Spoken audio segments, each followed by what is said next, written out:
चालाक हिरनी ने शेर से झूठी बोल दी कि इस जंगल में शिकारी आने वाले हैं और वह शिकारी जिस जंगल का शेर राजा होता है उनका शिकार कर लेते हैं, और तुम्हारे दोस्त तेंदुए का भी उन शिकारियों ने शिकार कर लिया है। इतना सुनते ही शेर ने अपने जंगल का राजा हिरनी को बना दिया और सभी से कहा कि वह कुछ दिनों में वापस आएगा, और शेर दूसरे जंगल में इधर उधर छुपकर भटकने लगा। तभी उसको अचानक से तेंदुआ मिल गया। फिर शेर तेंदुए को सारी बात बताई तो तेंदुए ने शेर से कहा कि मुझे कुछ नहीं हुआ है, इतनी किसकी हिम्मत जो मेरा शिकार कर सके, तुम्हें जरूर किसी ने गलत जानकारी दी है। तेंदुए की ऐसी बात सुनते ही शेर गुस्से से लाल हो गया। अरे उस हिरनी को तो मैं चीर दूंगा, फाड़ दूंगा। उसने मुझे बेवकूफ बनाया है, उसने मेरा फायदा उठाया है। अब इस धरती पर या तो वह जीवित रहेगी या मैं उस हिरनी को तो मैं ऐसे मारूंगा कि उसे अपने पैदा होने पर अफसोस होगा। वह अपने आप को ज्यादा होशियार समझती है, लेकिन यह उसके जीवन की सबसे बड़ी गलती होगी। अरे शेर महाराज, आप इतना क्रोधित मत होइए, जरा ठंडे दिमाग से सोचिए। अगर उस हिरनी ने आपको बेवकूफ बनाया है तो उस हिरनी को यह भी पता होगा कि कभी ना कभी आपको सच्चाई का पता चल ही जाएगा, इसलिए उसने अपना प्लान भी बनाकर जरूर रखा होगा। अगर तुम ऐसे गुस्से में उसके पास जाओगे तो पक्का फंस जाओगे। हम उससे बदला जरूर लेंगे, लेकिन ऐसे बदला लेंगे जिसमें हमारा कोई घाटा ना हो। कुछ समझे हो शेर महाराज की नहीं? हाँ मित्र, अब धीरे धीरे सारी बातें समझ में आ रही हैं। लेकिन मित्र, मैं यह कह रहा हूं कि वह हिरनी मेरे से बच नहीं सकती है। उसने मुझे जंगल में भिखारियों की तरह भटकने पर मजबूर किया है। उसकी वजह से मैं जंगल का राजपाट छोड़कर दर दर की ठोकरें खाता रहा हूँ। उसकी एक एक गलती की सजा उसे जरूर मिलेगी। क्यों रे भालू, मैंने तुझसे कहा था कि मुझे मीठे मीठे फल लाया करो, लेकिन तू आज फिर से खट्टे फल लेकर आ गया। देख भालू, तू मुझे जानता नहीं है। अगर मुझे एक बार गुस्सा आ गया ना तो तेरे साथ साथ तेरे सारे खानदान को जंगल से बाहर निकाल दूंगी। अरे नहीं नहीं हिरनी महाराज, ऐसा मत करना। मैं अपने परिवार को लेकर कहाँ जाऊंगा? मुझसे आज तो गलती हो गई। आज के बाद कभी भी मैं खट्टे फल नहीं लाऊंगा। अब क्या बताऊं? हिरनी महाराज, ऐसा उस हाथी की वजह से हुआ है। वह पहाड़ी के ऊपर चलने के लिए मना कर रहा था।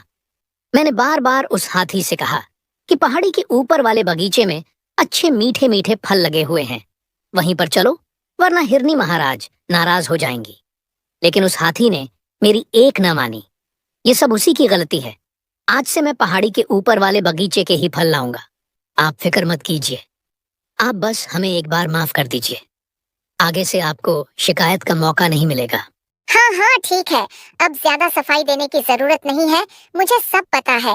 आने दो, उस हाथी को भी देखती हूँ मैं। वह मुझसे उम्र में बहुत बड़ा है, इसलिए मैं कुछ नहीं बोलती हूँ, लेकिन वह तो मुझे ऐसे ही समझता है जैसे कि मैं बेवकूफ हूँ। आने दो, आज उसे भी पता चल जाएगा। चलो अब जाओ, मुझे आराम करना है।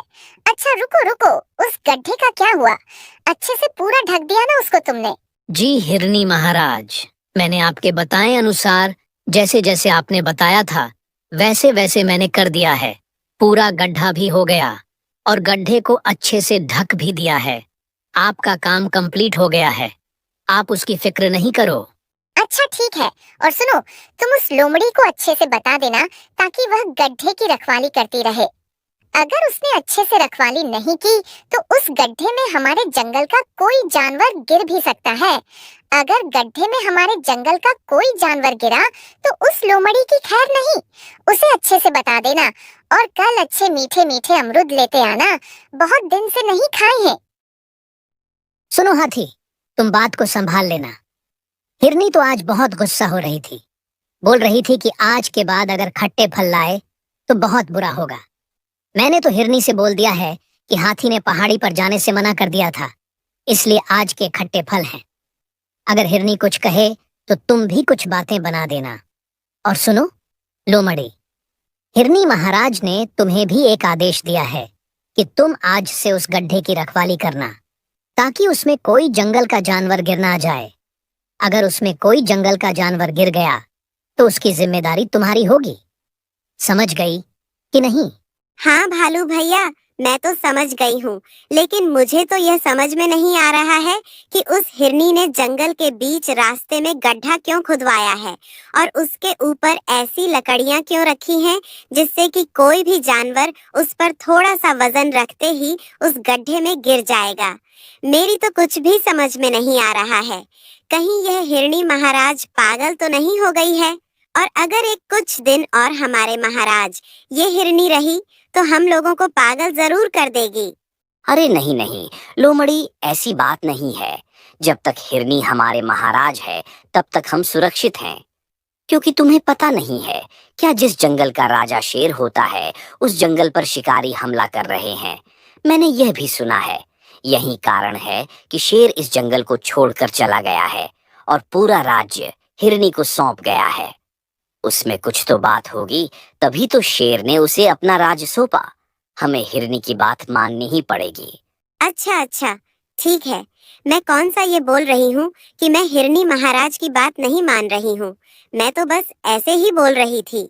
अरे क्या बातें चल रही हैं तुम लोगों की, जरा मुझे भी तो बताओ। अरे शेर महाराज की जय हो। अरे महाराज, कुछ बातें नहीं हो रही हैं।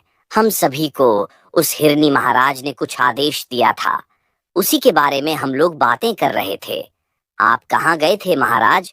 क्या अब शिकारी वापस अपने शहर की ओर निकल गए हैं? नहीं नहीं, अभी नहीं निकले हैं। अभी तो खतरा है। अभी भी तुम्हारी महाराज हिरनी ही है। चलो अपने अपने काम पर निकलो। हिरनी ने तुम्हें जो काम दिया है, चलो वह काम करो। मैं जरा हिरनी से मिलकर आता हूँ। हिरनी जंगल में घूम रही थी, तभी अचानक से उसके पास शेर पहुंच गया। शेर को अपने सामने देखकर हिरनी तो बहुत डर गई। तभी शेर बोला, अरे हिरनी, क्या कर रही हो? तुम्हारा बहुत बहुत धन्यवाद जो तुमने अभी तक हमारा राज्य संभाला है। बस थोड़े दिन तक और मेरा राज्य संभाल लो, तुम्हारी बहुत मेहरबानी होगी। शेर की ऐसी बातें सुनकर हिरनी को ये बात तो समझ में आ गई कि शेर को अभी सच्चाई का पता नहीं चला है। फिर हिरनी सोचने लगी, यह तो बहुत ही अच्छा हुआ है। मैं तो डर ही गई थी। मुझे लगा शेर को सच्चाई का पता चल गया है। फिर शेर गुस्से में शिकार करने के लिए आ रहा है। अब तो वह मेरा शिकार कर देगा। अरे कुछ तो बोलो हिरनी, तुम तो मुझे देखकर सोच में पड़ गई। नहीं नहीं शेर महाराज, मैं तो आपको देखकर बहुत खुश हो गई हूँ। और आप ऐसी बातें क्यों कर रहे हो? इसमें एहसान की क्या बात है? ये जंगल के सारे जानवर मेरा परिवार ही तो है, और ये जंगल मेरा भी तो घर है, और जंगल के सभी जानवरों की रक्षा करना मेरा फर्ज है। और भला अपने घर के सदस्यों की रक्षा करना भी कोई एहसान की बात होती है क्या? आप ऐसी बात नहीं कीजिए महाराज। मैं अपने जीवन की परवाह के बिना अपने जंगल के सदस्यों की हमेशा रक्षा करूंगी और हमेशा अपने परिवार की रक्षा करने के लिए तैयार रहूंगी। हिरनी की ऐसी बातें सुनकर शेर मन ही मन में सोच रहा था कि अरे बदमाश हिरनी, मेरा मन तो कर रहा है कि तेरा शिकार अभी हाल कर लूं, लेकिन कहीं तूने कोई जाल तो नहीं बिछा रखा होगा? जहां मुझे तेरा शिकार करने का मौका मिलेगा तो मैं तेरा शिकार 1 मिनट में कर लूंगा। बदमाश लोमड़ी, तूने मुझे बेवकूफ बनाया है। तुम्हें तड़पा तड़पा के मारूंगा। अरे शेर महाराज, क्या सोच रहे हो आप? कुछ नहीं हिरनी, मैं तो बस यही सोच रहा हूँ कि तुम कितनी नेक दिल हो। तुम्हारे अंदर तो बिल्कुल भी घमंड नहीं है। तुमने शिकारी की परवाह किए बिना इस राज्य की रक्षा की है। अच्छा अच्छा, ठीक है महाराज, ये सब छोड़िए और चलो मेरे साथ चलिए। मैंने आपके लिए आपके स्वागत में एक स्पेशल जगह तैयार कर रखी है। अब आप आ ही गए हैं तो गुफा में बाद में चलेंगे। चलो उस जगह चलते हैं। हिरनी ने सोचा कि अभी शेर को पता नहीं चला है, लेकिन अगर जिस दिन शेर को पता चल गया तो शेर पक्का मेरा शिकार कर लेगा। फिर हिरनी शेर को गुफा की तरफ ले जाने लगी। हिरनी आगे आगे चल रही थी, क्योंकि उसको यह डर था कि यह शेर कभी ना कभी उस पर हमला कर ही देगा और फिर से जंगल का राजा बन जाएगा। इसीलिए हिरनी ने जहां गड्ढा खुदवाया था, हिरनी आगे आगे चलकर वहीं शेर को ले जा रही थी। वह शेर हिरनी के पीछे पीछे इसलिए चल रहा था क्योंकि शेर को डर था कि हिरनी कोई चाल ना खेल दे। इसलिए शेर हिरनी पर चारों तरफ से नजर रख रहा था और इसलिए वह हिरनी के पीछे पीछे चलकर अपने आप को सुरक्षित महसूस कर रहा था और हिरनी पर हमला करने का मौका देख रहा था। फिर हिरनी आगे जाकर शेर से कुछ कदम आगे रुक गई और शेर ने भी चारों तरफ देखा और शेर को भी लगा कि यह मौका सबसे अच्छा है, इसी समय हिरनी का शिकार कर लेना चाहिए। फिर शेर ने हमला कर दिया और हिरनी के ऊपर एक छलांग लगा दी। लेकिन यह चाल तो हिरनी की थी, तो हिरनी तुरंत ही मौके पर से दूर हो गई और शेर गड्ढे में फंस गया। अरे शेर, तू क्या सोचता था कि तू मेरा शिकार करके इस जंगल पर फिर से राज करेगा? अरे अब तो इस जंगल की राजा मैं हूँ और मैं ही रहूंगी। तू मेरा शिकार करना चाहता था, लेकिन अब तेरा ही शिकार हो गया। अरे हिरनी महाराज, शेर महाराज कहाँ पर हैं? हमारे जंगल में एक तेंदुआ आ गया है। वो देखने में बहुत ही खतरनाक लग रहा है और वह इसी तरफ आ रहा है। शेर महाराज को जल्दी से बुलाओ, क्योंकि तुम महाराज भली हो, लेकिन तुम तेंदुए का मुकाबला कैसे करोगी? उसका मुकाबला तो हमारे शेर महाराज जी कर सकते हैं, क्योंकि तेंदुए बहुत ताकतवर होते हैं। बोलो हिरनी, हमारे पास बहुत ही कम समय बचा है। तेंदुआ यहाँ आता ही होगा। भालू की ऐसी बात सुनकर हिरनी सब समझ गई कि शेर और तेंदुआ आपस में जरूर मिले होंगे। तभी शेर को सच्चाई का पता चल गया होगा, इसलिए शेर मुझ पर हमला कर रहा था। और अब तो यह दो है, तेंदुआ और शेर। अगर इस जंगल में यह शेर अकेला होता तो मैं मुकाबला कर भी लेती, और तेंदुआ शेर का मित्र भी है, इसलिए तेंदुआ शेर का साथ जरूर देगा। तेंदुए के आने से पहले जंगल को छोड़कर जाना पड़ेगा, वरना अगर यह शेर गड्ढे में से निकल गया और वह आ गया तो मेरा शिकार होना पक्का है। क्या हुआ हिरनी? क्या सोच रही हो तुम? जरा मुझे भी तो बताओ। अरे कुछ नहीं भालू, तुम यहीं रुकना, मुझे जरा काम है, और तेंदुए को यहीं रोके रहना, आगे मत आने देना। इतने में हिरनी वहां से 9 2 11 हो गई और फिर हिरनी जल्दी जल्दी दौड़ रही थी ताकि तेंदुआ उसके पास न आ जाए और वह जल्दी से जंगल पार कर ले। इतने में यहाँ तेंदुआ आ गया। फिर तेंदुआ बब्बर शेर को गड्ढे में से निकालने लगा और इधर हिरनी भी नदी के पास पहुंच गई और अपने मगरमच्छ मित्र को बुलाने लगी। अरे मगरमच्छ मित्र कहाँ हो तुम? मुझे तुम्हारी बहुत जरूरत है, मेरी मदद करो। मेरे पीछे बब्बर शेर और तेंदुआ पड़ा हुआ है। अगर आज तुम टाइम पर नहीं आए तो मेरा शिकार होना पक्का है। मेरी मदद करो। मगरमच्छ याद करो, मुसीबत में मैंने भी तुम्हारी बहुत मदद की है। कहाँ हो मगरमच्छ? जल्दी आओ। कहाँ हो मगरमच्छ? जल्दी आओ। इधर तेंदुए और भालू ने बब्बर शेर को गड्ढे में से बाहर निकाल लिया है। अरे शेर महाराज, आप ठीक तो हो? आपको कहीं चोट तो नहीं लग गई है? नहीं नहीं तेंदुए, लेकिन तुम लेट क्यों हो गए हो? तुमको थोड़ा जल्दी आना चाहिए था ना। अगर तुम थोड़ा और जल्दी आ जाते तो उस हिरनी का शिकार कर लेते। अरे शेर महाराज, मैं तो जल्दी ही आया हूँ। मैं तो अपने प्लान किए गए समय पर ही आया हूँ, लेकिन मुझे ये समझ नहीं आ रहा है कि उस हिरनी को कैसे पता चला कि मैं यहाँ आ रहा हूँ। जरूर उसे किसी ने बताया होगा, तभी तो वह मेरे आने से पहले भाग गई। अच्छा, कौन है वह मूर्ख जिसने उसे बताया है? एक बार उसका नाम पता चल जाए, उसको चीर दूंगा, फाड़ दूंगा, इतना मारूंगा कि उसे अपने पैदा होने पर अफसोस होगा। ऐसा कौन है जो मेरे राज्य में रहकर मेरी जासूसी कर रहा है? शेर की ऐसी बातें सुनकर भालू को बहुत डर लग गया। उसे लगा अगर शेर को पता चल गया तो शेर मुझे मार ही डालेगा। फिर भालू बोला, अरे महाराज, यह सब छोड़िए। उसे पता चल ही गया होगा। वह बहुत चतुर हिरनी है। पहले जाकर उसे पकड़ लीजिए। वह नदी की तरफ गई है। अगर वह जंगल पार करके दूसरे जंगल में पहुंच गई तो फिर उसे ढूंढना बहुत ही मुश्किल होगा। चलो चलिए महाराज, जल्दी चलिए। यहाँ बातें कर कर टाइम वेस्ट नहीं कीजिए।